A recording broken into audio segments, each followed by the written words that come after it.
और सर सवाल यही है कि जब इस तरीके की टक्कर इन देशों के बीच में होती है, खासतौर पर ट्रंप जब इस बीच में इन्वॉल्व हो जाए, तो सर महाशक्ति हमेशा से अमेरिका को कहा गया। वो नेतन्याहू को समझाने की कोशिश कर रहे हैं, छोटा देश है, लेकिन ईरान के साथ में लगातार वो उलझने की कोशिशें करता रहा है और अभी भी वो पीछे हटने को तैयार नहीं, क्योंकि इजराइल को खतरा है अपने अस्तित्व को लेकर के। सर क्या ये रणनीति अब दोनों के अलग अलग दिखाई देती है और किस रणनीति के तहत में अब ये दोनों आगे बढ़ते हुए दिखाई देते हैं, इसका आगे आने वाले समय पर क्या प्रभाव पड़ सकता है? आप कैसी तस्वीर देख रहे हैं सर? देखिए सुरभि जी, बहुत अच्छा क्वेश्चन पूछा आपने। सबसे पहले तो हमें ये समझना होगा कि इजराइल की जो नीति है वो कैसी रही है। इजराइल हमेशा से एंटी ईरान रहा है। उसके बच्चों में जो बच्चा जन्मता है उसी समय से उसके दिमाग में ये भर दिया जाता है, ऐसी ट्रेनिंग दी जाती है कि ईरान तुम्हारा दुश्मन है। और जब वो मेंटेलिटी लेके वहां पॉपुलेशन बढ़ता है तो वो राजनीति में भी दिखती है।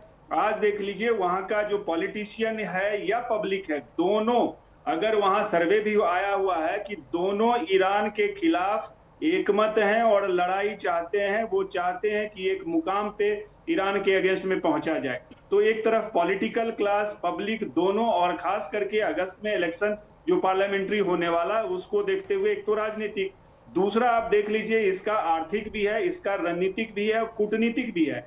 हर पहलू से अगर देखा जाए तो ईरान के अगेंस्ट में वहां की जनता, वहां की इकोनॉमी, वहां की कूटनीति नहीं कहती है कि ईरान से कोई समझौता करे। और अगर इतिहास देखिए तो अमेरिका के भी राष्ट्रपतियों के साथ कभी भी इजराइल सहमत नहीं रहा है।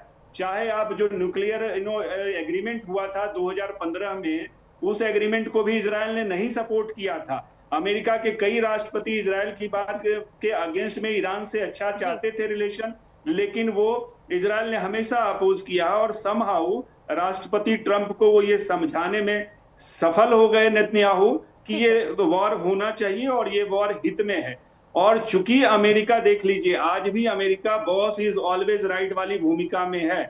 380 करोड़ डॉलर का जो सैनिक सहायता हर साल इजराइल को देता है, ग्रांट के रूप में, एक तरह से कहिए मुफ्त का देता है। तो अमेरिका के पास उसकी चाबी, इजराइल की चाबी हमेशा रहती है। और अगर अमेरिका चाहे, जैसा राष्ट्रपति ट्रंप ने कहा भी है कि जो मैं सर कहूंगा मैं वो आपके इजराइल पास मानेगा।